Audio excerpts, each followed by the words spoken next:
자, 이번 구평 다들 어떻게 보셨을까요? 사실 엄매 친구들은 훨씬 더 난이도가 많이 높았다라고 느낄 것 같아요. 36번, 38번 때문에 그럴 건데요.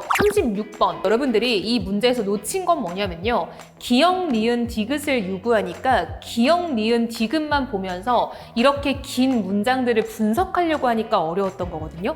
여러분, 이거는요, 사실 독해하고도 연관이 있어요. 보면요, 기역 앞에 즉이라는 말이 있죠. 여러분, 이 즉은요, 쌤이 늘 독해 시간에 강조하는 말인데 재진술의 부사어예요. 재진술은 다시 진술한다는 거잖아요. 기억이 좀 난해하게 보이면 바로 앞에서 이 예시를 보면서 따라가야 되는데 여러분들이 문제를 풀 당시에는 기역, 니은, 디귿을 요구하니까 그냥 기역, 니은, 디귿만 주구장창 읽는 거예요. 니은하고 디귿이 대체 뭐가 다른 거냐 이런 말을 반복해서 말을 하는 거죠.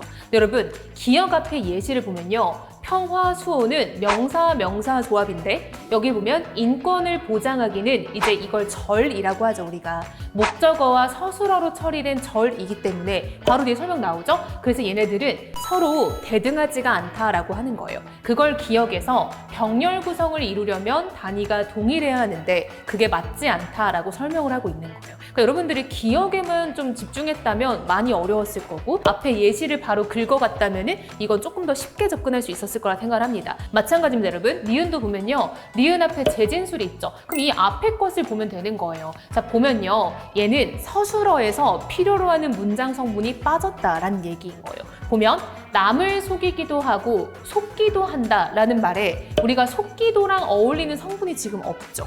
남을 속이기도, 남에게 속기도 한다. 이렇게 써야 된다는 거죠. 따라서 니은은요, 필요한 문장 성분이 생략되어 있는 걸 찾으라는 거예요. 자, 그럼 마지막 디귿은요, 대등하게 연결된 모든 요소가 동일한 성분에 호응할 수 있어야 하는데 그렇지가 않다. 말이 좀 난해해요. 마찬가지로 즉을 보고 위로 들어가면요, 빵과 물을 마셨다. 여러분, 빵은 뭐 하는 거예요? 빵을 마시는 사람이 어디 있습니까? 그쵸? 빵은 먹는 거고 물은 마시는 건데 빵이라는 말에 호응하는 서술어가 없다는 소리를 디귿이 어렵게 하는 거예요. 그럼 여러분, 그 상태로 이 문제를 딱 들어가면요. 자, A 볼게요. 나는 매주 체력을 단련하거나, 여러분, 목적어, 서술어, 절이죠. 방청소, 명사, 명사죠. 구죠. 그럼 얘는 기억에 오류다. 이렇게 찾는 거예요. 그럼 나머지 것들도 솔직히 다 할 수 있을 거라고 생각을 합니다. 그쵸, 여러분? 하나만 더 예시 들어볼까요? 자, B 보세요. 체력을 단련, 절이죠. 방을 청소, 절이네요. 이건 잘 맞았죠. 그럼 얘는 기억에 오류가 없는 거예요. 자, 이어서 봤더니 집을 나가지만 형은 국이나 빵을 굽느라고 머문다. 여러분, 국을 굽는 사람이 대체 어디 있어요? 그쵸? 국은 끓이는 거고 빵은 굽는 거죠. 그럼 여러분, 얘는 뭐가 없는 겁니까? 자, 앞에서 우리 한번 찾아볼까요? 자, 니은이에요? 디귿이에요? 디귿인 거죠. 자, 뒤에 보면 여기 머문다. 어디에 머물어요? 집에 머물러야겠죠. 근데 집에라는 말이 앞에 있어, 없어? 없죠. 그럼 얘는 무엇에 오류도 있다? 앞에 있었던 니은의 오류도 있다라는 거예요. 그래서 우리가 B 같은 경우는 니은, 디귿에 오류가 있고 뭐 이 A 같은 경우는 기억에 오류가 있다. 이걸 찾아내야 되는데 솔직히 인정합니다. 그쵸? 왜요? 딱 시험지 폈는데 두 번째 문제에 이게 위치해 있다. 시간 오래 걸리죠. 그럼 여러분들이 했어야 하는 건 뭐냐면 넘어가기. 빨리 넘어가야죠. 넘어가고 일단 다른 걸 해결하고 와서 풀었어야 됩니다. 자, 여러분, 두 번째 포인트 38번입니다. 저는 진짜 평가원이 정말 문제를 잘 낸다고 생각을 하고요. 평가원의 문법 문제, 와, 정말 리스펙하네. 저는 엄매 추종자였는데요. 이 문제를 보고 생각이 좀 많이 달라졌어요. 여러분, 여기 보세요. 보면요, 뭐 여러 가지, 일단 별것도 아닌데 보기를 복잡하게 적어놨어요. 쉽게 말하면요, 여러분들한테 이 문장에서 격조사인지 보조사인지 찾을 수 있냐고 물어보는 거예요. 그 다음 보기를 좀 길게 쓰니까 여러분들 입장에서 뭔 말이야? 라고 생각을 하지만 쉽게 말하면 격조사, 격조사 두 개가 연달아 붙어 있는 게 있냐? 그 다음 격조사, 보조사가 붙어 있는 게 있냐? 보조사, 격조사가 붙어 있는 게 있냐? 보조사, 보조사가 붙어 있는 게 있냐? 이 유형을 찾으라는 거예요. 그 상태 그러면 내려오면요, 여기 있죠. 그 애는 보조사입니다. 늦게 남아 보조사, 나만 보조사, 을 격조사, 한태 격조사, 만 보조사, 을 격조사, 이거를 찾으라는 거예요. 그럼 그 중에서 여러분 두 개가 연달아 나온 케이스는 뭐였어요? 여기요. 보조사, 격조사 있었죠. 그리고 여기 보면은 격조사, 보조사 있죠. 그럼 이걸 밑에 문장, 자 여기 선택지 5개 중에 보격, 격보 이 두 유형이 같이 들어있는 걸 찾으라는 거예요. 그럼 포인트가 뭐냐면 여러분 머리를 써야 돼요. 자 보면 여기서 유형을 찾으라고 했잖아요. 조사가 두 개 붙어있는 것 중에 여기랑 같은 유형이 발견되는 걸 찾으라는 거예요. 그럼 최소 여러분 우리가 5개의 선택지에서 걸러야 할 건 뭐냐면요. 조사가 둘둘 결합된 게 최소 2세트는 나와야 된다는 거예요. 무슨 말인지 알겠죠? 그럼 1번 봐봐. 작은 집이나마 필요한 동물은 고양이만이 아니겠다라고 봤는데 조사가 1개, 조사 1개, 여기는 조사가 2개. 그럼 조사 2개짜리가 한 세트밖에 안 나왔죠. 그럼 여기는 탈락이죠. 왜요? 앞에서 여기서 2개짜리 세트가 2개 나왔단 말이에요. 그쵸? 그러면 여기서도 2개가 나와야 되는데 여기가 안 나왔다는 거예요. 그럼 이런 걸 걸러내고 조사가 2개가 묶여있는 2세트를 찾아야 된다라는 거예요. 그랬더니 3번하고 4번밖에 안 돼요. 자, 보세요 여러분. 여기요. 규정 만 하나으로 둘 나왔죠. 그 다음 또 넘어오면 여기요. 밖에 는 이렇게 나왔죠. 그럼 둘둘 결합돼 있죠. 4번도 볼게요.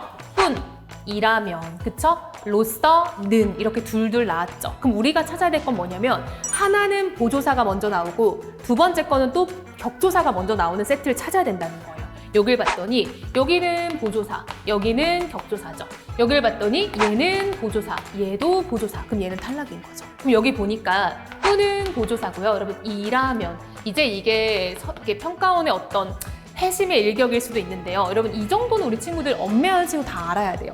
이라면은 이다 라는 서술격 조사의 변형 형태인 거죠. 그러니까 보조사, 격조사 맞고요. 로서, 격조사죠. 부사격조사, 느는 보조사죠. 그래서 복격, 격보 다 맞으니까 정답은 4번 이렇게 되는 거예요. 그럼 남은 기간 엄매 공부, 특히 언어 공부 어떻게 하면 좋을까? 그 얘기 한번 좀 해볼 건데요. 제가 여기 24년, 23년, 그리고 25년에 이제껏 출제됐던 문법들을 다 정리해 놓은 거예요. 그럼 여러분들이 제가 넘겨줄 동안 열심히 보세요. 자, 이런 것들이 출제가 됐는데요. 호칭어, 지칭어, 여러분 이런 것들은 좀 뭐 담화 표현에 좀 가깝다 보면 되고요. 문장편, 그리고 의문편, 고전문법이죠. 자, 넘어가 볼게요. 여기 품사와 문장소문 같이 낸 거니까 단어편, 문장편 섞였고요. 품사 통용 단어편, 의문변동, 의문편. 그 다음 중세고 객체 높임은 고전문법, 여기 문장편, 통합 이렇게 나와 있죠. 자, 이걸 제가 빠르게 넘겨줄 테니까 한번 잘 보세요. 이렇게 늘 평가원은 출제를 의문편, 단어편, 문장편, 고전문법을 골고루 잘 내오고 있었어요. 즉 문법이 5개가 나오는데 그중에 의문편 하나, 단어편 하나, 문장편 하나, 고전문법 하나 이 정도는 거의 늘 정형화해서 내고 있었고요.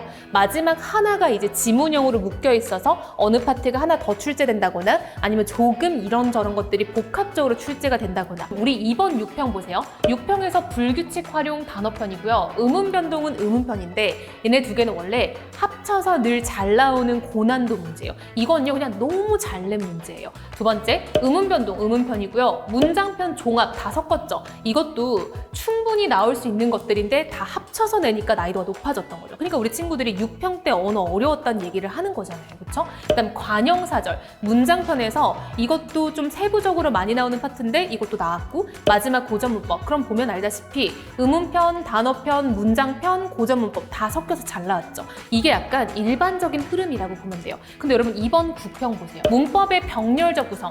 여기저기 많은 게 복합적으로 섞여 있는 거거든요. 뭐 구와 절도 다루고 있고 그 와중에 문장 성분의 호응이나 생략도 다루고 있고 그리고 넘어왔더니 담화편 예전에 나온 적 있었어요. 이것도 이제 뭐 지시어, 지칭어 이런 것들 나오는 거고요. 마지막 격조사, 보조사 이런 것들은 단어편에서 되게 세부적으로 들어가고 그리고 고전문법이 나왔단 말이에요. 그럼 여기가 지금 의문편도 빠져 있고 문장편도 좀 빠져 있고 이러니까 우리 친구들 입장에서도 역대 기출과는 조금 다른 흐름을 보이고 있다라는 게 보일 거예요. 그럼 9평에서 이렇게 나왔네? 하고 동요할 필요 없이 앞에서 일반적으로 평가원이 늘 내고 있었던 기조에 주목하면서 이번 9평에 너무 많은 신경을 쓰기보다는 의문편, 단어편, 문장편, 고전문법 골고루 나올 거라는 믿음 하에 이것들 정리 다시 한번 잘 하고요. 다만 내가 어려워하는 파트가 있다. 그럼 그 파트는 조금 더 집중적으로 공부하는 거. 그리고 수능 특강과 수능 완성에 나왔던 어떤 어떤 개념들은 다시 한번 보는 거, 이게 좀 좋겠죠. 그래서 여러분들이 지금 엄매 공부 때문에 엄청 고민이 많을 거예요.